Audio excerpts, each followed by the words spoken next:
శ్రీదేవి భాగవతము. సూతుడు సౌనకాది మహామునులకు దేవీ భాగవతాన్ని ఇలా వివరిస్తున్నాడు. వ్యాసుడు జనమేజయుడికి ఇలా చెప్తున్నాడు. కోటి తీర్థంలో కోటవిగా, మాధవంలో సుగంధిగా, గోదావరిలో శుభానందగా, బృందావనంలో రాధగా, మధురలో దేవకిగా, పాతాళంలో పరమేశ్వరిగా ప్రఖ్యాతి వహించింది తల్లి. మహాలయ వయోష్ఠులలో మహాభాగా పింగళేశ్వరి నామాలతోటి, కార్తీక కవితా శేషాలతో, అతి సాంకరి సింహికా నామాలతోటి, శోకాంగా ఉత్పలావర్థాలలో అనంగలోల అనే పేర్ల మీద, జలంధరలో విశ్వముఖి అనే పేరున విఖ్యాతి వహించింది. తార, పుష్టి, మేధ, భీమ, తుష్టి, శుద్ధిమాత, ధర, ధృతి, కళ అనే పేరులలో వరుసగా కిష్కిందాచల, దారువన, కాశ్మీర మండల, హిమాద్రి, విశ్వేశ్వర, కళా పామోచన, కాయావరోహణ, సంబోద్గార, పిందారక, చంద్రభాగా పీఠాలలో చలామణి అవుతుంది. అమృత, పురసి ఔషధి నామాలతో వేణ, బదరి, ఉత్తర కురుక్షేత్రాల్లోనూ, మన్మద, కుసడొక, శివధారిణి, సత్యవాదిని నామాలతో హేమకూట, కుశద్వీప, అచ్చోదక, కుముదాలలోనూ, అశ్వద్ధ, వైశ్రవణాలయ, వేద సదనాలలో వందనీయ, నిధి, గాయత్రీలుగాను విరాజిల్లుతుంది. శివ సన్నిధిలో పార్వతిగా ఉంది. దేవలోకంలో ఇంద్రాణి, బ్రహ్మముఖాలలో సరస్వతి, సూర్యబింబంలో ప్రభ, మాత్రల్లో వైష్ణవి, సతులలో అరుంధతి, బామలలో తిలోత్తమ, చిత్తంలో బ్రహ్మకళ, సర్వ శరీరాల్లోనూ శక్తి. ఇలా ఎన్నెన్ని చెప్పమంటావు? ఒకటా రెండా? 800 సిద్ధిపీఠాల్లో 800 పేర్లతో ఆ శక్తి విరాజిల్లుతుంది. అసలు ఆ సంఖ్య, ఆ పేర్లు వింటేనా సమస్త పాపాలు పోతాయి. వెళ్ళి సేవించిన వారి పుణ్యం చెప్పగలగడం ఎవరి తరమవుతుంది చెప్పు? వ్యాసుడు చెప్పిందంతా విని ఆ తల్లిని స్మరించి నమస్కారం చేసుకుని, అమృతం తాగినా తృప్తి ఉంటుందేమో గాని ఈ దైవలీలలు, దేవీలీలలు ఎంత విన్నా తృప్తి అనేదే కలగడం లేదు. ఇంతకీ ఆ పరాంబ హిమవంతుని ఇంట పుట్టిందన్నావో కదా, ఆ కథ వినిపించు అన్నాడు జనమేజయుడు. చెప్పడం ఆరంభించాడు వ్యాసుడు. ఆ విధంగా సతీ విరహంతో విరక్తుడైపోయాడు శివుడు. లోకం శక్తిహీనం అయిపోయింది. అలాంటి సమయంలో జన్మించాడు తారకాసురుడు. శివుడి కొడుకు చేతిలో తప్ప నీకు మృత్యువు లేదు అని వరాన్ని ఇచ్చాడు బ్రహ్మ ఇతనికి. ఆ వరగర్వంతో శక్తిహీనమైన లోకాన్ని మరింత హింసించసాగాడు వాడు. దేవకోటి మొత్తం విష్ణువుతో కలిసి హిమాలయ పర్వతం చేరి అంతా యజ్ఞం ఆరంభించారు.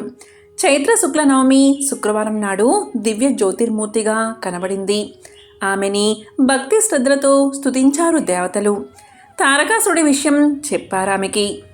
నా శక్తి అంశ హిమవంతుడి ఇంట గౌరిగా ఆవిర్భవిస్తుంది. గౌరీ శంకరులను సంధానించండి. వారి సంతానం వల్ల తారక సంహారం, లోక కళ్యాణం జరుగుతాయి అని చెప్పిందామే. తరువాత హిమవంతుడి కోరిక మేరకు తన విశ్వరూపాన్ని ప్రదర్శించిందామే. ఆ విరాట్ రూపం నుంచి రకరకాల జ్వాలలు పుడుతున్నాయి. పటపటా పళ్ళు కొరుకుతూ ఉంది. కళ్ళుళ్ళ నిప్పులు కురుస్తుంది. ఆమె చేతుల్లో అనేక రకాల ఆయుధాలున్నాయి. కోటి మెరుపులు కోటి సూర్యుల్లా వెలిగిపోతుంది. 1000 శిరస్సులు, 1000 నేత్రాలు, 1000 పాదాలు ఉన్నాయి. ఎంతో భయంకరంగా గుండెలు జలరింప చేసేటట్టుంది. దేవతలు తట్టుకోలేక సృహ తప్పారు.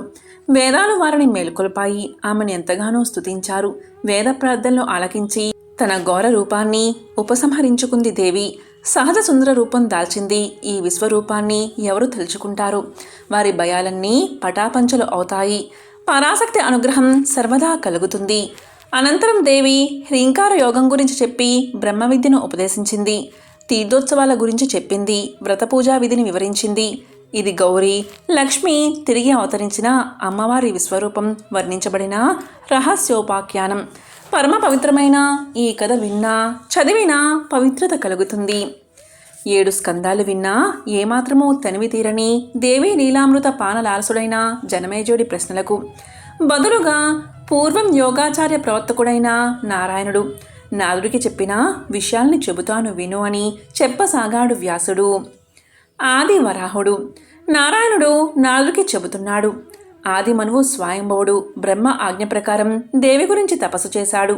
ఆమె అతని ముందు సాక్షాత్కరించింది. ఏం కావాలో కోరుకోమంది. ప్రజా సృష్టి నిర్విఘ్నంగా సాగే వరం ఇవ్వమన్నాడు మనువు.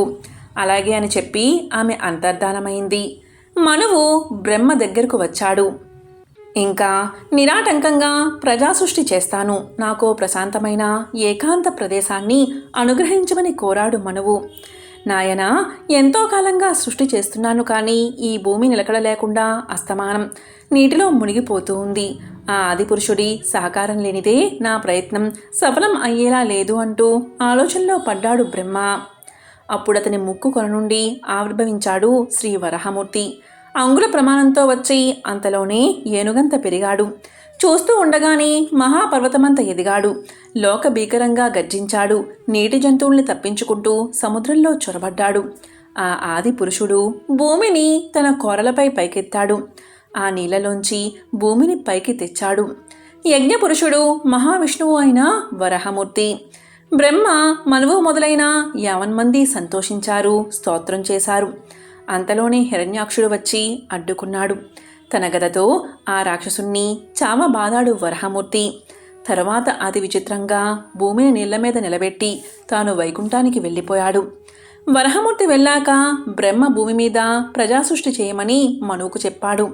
తండ్రి ఆజ్ఞను కార్యరూపంలో పెట్ట పూనుకున్నాడు స్వయంభువ మనువు. ప్రియవ్రతుడు ఉత్తానపాదుడు 2 కొడుకుల్ని కన్నాడు. అకుతి, దేవహుతి, సూతి అనే 3 కూతుళ్ళని కని వాళ్ళని వరుసగా రుచికి, కర్దముడికి, దక్షుడికి ఇచ్చి పెళ్లి చేశాడు. అకూతికి యజ్ఞపురుషుడు, దేవహూతికి కపిలుడు, ప్రసూతికి ఎందరో కన్యలు కలిగారు. ప్రసూతి సంతానం దేవతల్ని, మానవుల్ని, పశుజాతిని కన్నారు. కపిలుడు సాంఖ్యయోగ ప్రవర్తకుడై తల్లికి జ్ఞానోపదేశం చేసి తర్వాత పులహుడి ఆశ్రమానికి వెళ్ళిపోయి ఇప్పటికీ అక్కడే ఉన్నాడు. ఆయన్ని తలుచుకుంటే చాలు, సాంఖ్యయోగం దానికదే సిద్ధిస్తుంది. వరప్రదాత అతడు. అతనికి నా నమస్కారం. మన్వంతరంలో యజ్ఞపురుషుడు అవతరించి రాక్షసుల్ని చంపేశాడు. ఇది మనుకుమాత్ర చరిత్ర. ఇక కుమారుల చరిత్రని, వాళ్ళు ద్వీపాలని, వర్షాలని, సముద్రాలని చేసిన వ్యవస్థను విను. స్వయంభుడి పెద్ద కొడుకు ప్రియవ్రతుడు. అతని 10 మంది కొడుకులు అగ్ని బిరుదాంకితులు అయ్యారు. వారిలో కవి, సవనుడు, మహావీరుడు 3 వైరాగ్యంతో పరమ హంసాశ్రమం స్వీకరించారు.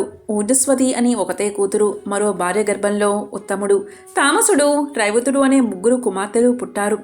వాళ్ళ 3 మన్వంతరాలకు అధిపతులయ్యారు. ప్రియవ్రతుడి రాజ్యకాలంలో సూర్యుడు యువతల నుంచి అవతలకి వెళ్లడంతోనే ఈ పక్కనంతా అంధకారమైంది. తన రాజ్యంలో చీకటి ఉండకూడదని భావించిన ప్రియవ్రతుడు రథమెక్కి 7 సార్లు భూ ప్రదక్షిణ చేశాడు. అతడి రథచక్రాల గాడిలో 7 సముద్రాలు ఏర్పడ్డాయి. ఆ సముద్రాల మధ్య భూమి 7 ద్వీపాలుగా మారింది. ద్వీపాలకి సముద్రాలు హద్దులయ్యాయి. అప్పటినుంచే భూమి 7 ద్వీపాలతో ప్రకాశిస్తుంది. జంబు, ప్లక్ష, సాల్మలి, కుస, క్రౌంచ, సాక, పుష్కర అనేవి 7 ద్వీపాల పేర్లు. ఒకదానికన్నా మరొకదాని పరిమాణం 2 వాటిని చుట్టి ఉన్న సముద్రాలు వరుసగా ఉప్పు, చెరకు, సురోద, నెయ్యి, పాలు, పెరుగు, మంచినీళ్ళ సముద్రాలుగా పేరుపడ్డాయి. అగ్ని బిరుదాంకితులైన 10 మంది కొడుకుల్లో 3 విరాగులు కాగా మిగిలిన 7 భూమిని పెంచాడు ప్రియవ్రతుడు. కూతురైన ఓజస్వతిని శుక్రాచార్యుడికిచ్చి పెళ్లి చేసి బాధ్యతలు తీర్చుకుని సన్యాసాశ్రమం పుచ్చుకున్నాడు. ఈ విధంగా సూతుడు సౌనకాది మహామునులకు శ్రీదేవి భాగవతాన్ని వివరిస్తున్నాడు. ఓం శ్రీ మాత్రే నమః.